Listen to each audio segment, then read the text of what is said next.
প্ৰতিদ্বন্দ্বী প্ৰীতম গোস্বামী পুনৰবাৰ বৰক্ষেত্ৰী আঞ্চলিক পঞ্চায়তৰ সভাপতিৰ পদত।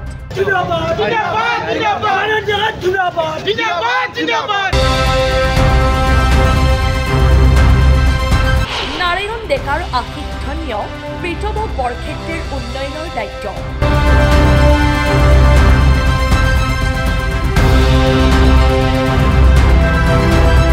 নলবাৰী জিলাৰ বৰক্ষেত্ৰী সমষ্টিৰ বৰক্ষেত্ৰী আঞ্চলিক পঞ্চায়তৰ সমিতিখন মঙলবাৰে গঠন কৰা হয়। আঞ্চলিক পঞ্চায়তৰ সভাপতি পদত বৰলতা কালদি আঞ্চলিক পঞ্চায়তৰ সদস্য প্ৰীতম গোস্বামী আৰু উপ সভানেত্ৰী পদত আমৰিখোৱা গাঁও পঞ্চায়তৰ আঞ্চলিক সদস্যা কবিতা ডেকা বৰ্মন বিবেচিত হয়। বৰক্ষেত্ৰী উন্নয়নখণ্ডৰ অধীনৰ 15খন আঞ্চলিক পঞ্চায়তৰ ভিতৰত 14খন আঞ্চলিক পঞ্চায়তত ভাৰতীয় জনতা পাৰ্টীৰ সদস্য নিৰ্বাচিত হৈছিল। লক্ষণীয় যে বৰক্ষেত্ৰী সমষ্টিত কংগ্ৰেছ দলৰ বিধায়ক থকাৰ পিছতো কেৱল মাত্ৰ এখন আঞ্চলিক পঞ্চায়তহে কংগ্ৰেছৰ সদস্য হিচাপে নিৰ্বাচিত হয়। মুকালমুৱাস্থিত পৰিদৰ্শন ভৱনত অতিৰিক্ত উপায়ুক্ত চক্ৰ বিষয়াৰ লগতে বৰক্ষেত্ৰী খণ্ড উন্নয়ন বিষয়াৰ উপস্থিতিত বৰক্ষেত্ৰী আঞ্চলিক পঞ্চায়তৰ সভাপতি পদত প্ৰীতম গোস্বামীক নিৰ্বাচিত কৰি শপত গ্ৰহণ সম্পন্ন কৰে। উল্লেখযোগ্য যে বৰতলা কালদি গাঁও পঞ্চায়তৰ আঞ্চলিক সদস্য প্ৰীতম গোস্বামী দ্বিতীয়বাৰৰ বাবে নিৰ্বাচিত হোৱাৰ লগতে দ্বিতীয়বাৰৰ বাবে বৰক্ষেত্ৰী আঞ্চলিক সমিতিখনৰ সভাপতি হিচাপে নিৰ্বাচিত হয়। বৰক্ষেত্ৰীৰ প্ৰাক্তন বিধায়ক তথা GMPৰ অধ্যক্ষ নাৰায়ণ ডেকাৰ অতি বিশ্বস্ত হিচাপে পৰিচিত যুৱ নেতা প্ৰীতম গোস্বামীক পুনৰবাৰ আঞ্চলিক পঞ্চায়তৰ সভাপতিৰ দৰে গুৰুদায়িত্ব পদত অধিষ্ঠিত কৰি পঞ্চায়তী ৰাজ ব্যৱস্থাত বৰক্ষেত্ৰীৰ উন্নয়নৰ দায়িত্ব অৰ্পণ কৰা দলীয় নেতা কৰ্মী তথা সমৰ্থকসকলে উৎসাহিত হৈ পৰে।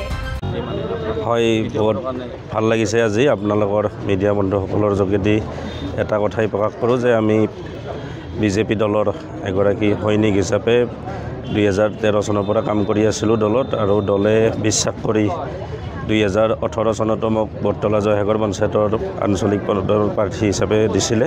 পিছত ইলিমিনেশ্যনৰ পিছত 52 নং বৰতলা কালদি পঞ্চায়ত হ'ল। তাৰ পৰাও দলে যেতিয়া ৰাইজে বিপুল সংখ্যক ভোটত জিকাইছিল আৰু আমাৰ সন্মানীয় নেতা GMDৰ অধ্যক্ষক নাৰায়ণ ডেকা দেৱৰ ইচ্ছা আৰু আমাৰ আঞ্চলিক সদস্যসকলৰ সহযোগত এই দ্বিতীয়বাৰৰ বাবে এইবাৰো মোক দলে আমাৰ 7 নং বৰক্ষেত্ৰী আঞ্চলিক পঞ্চায়তৰ সভাপতি ৰূপে নিৰ্বাচিত কৰিছে। আৰু আমাৰ মিত্ৰজোঁটৰ অগপৰ এগৰাকী কাউন্সিলৰ তেখেতক কবিতা ডেকা বৰ্মন আমৰিখোৱা পঞ্চায়তৰ তেখেতক ভাইচ প্ৰেছিডেণ্ট হিচাপে আমাৰ গোটেই বডিখনে সিদ্ধান্ত লৈ কিনে আজি উপ সভাপতি হিচাপে নিৰ্বাচিত কৰিছে।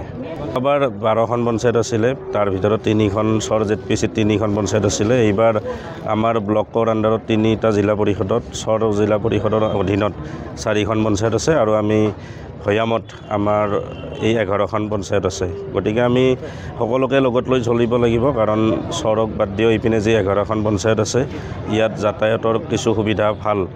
গতিকে চৰৰ যিহেতু পঞ্চায়ত অফিচবিলাক প্ৰায় এইফালে আছে, গতিকে তাৰ আঞ্চলিক সদস্যসকলকো আমি আহ্বান জনাইছোঁ যাতে ৰাইজে তেওঁলোকে এইটো পাৰে বেছি নাথাকি তেওঁলোকক যাতে ৰাইজে লগ পায়, যিহেতু আশা আকাংক্ষাৰে জিকাইছে, তেওঁলোকে এইটো মানে চৰৰ ৰাইজৰ লগত সুখে দুখে থাকক, আৰু আমাৰ এই যি বাকী 11খন পঞ্চায়তৰ আমিও যাতে সদায় ৰাইজৰ মাজত থাকিব পাৰোঁ। আৰু যি অভিযোগ আহে এই আমাৰ ৰাজনৈতিক থকা ব্যক্তিসকলে গম পায়, আমাৰ সমালোচনাও থাকিব, আলোচনাও থাকিব, সন্মানো থাকে।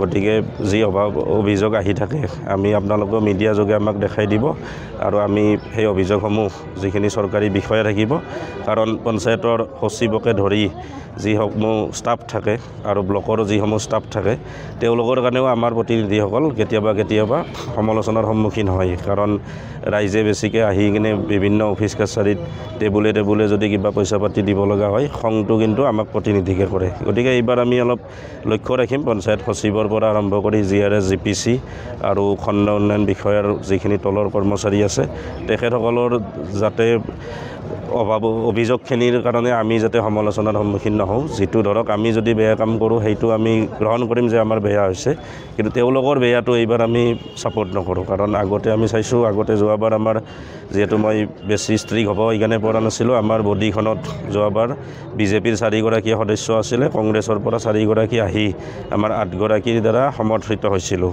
News desk report Assam time.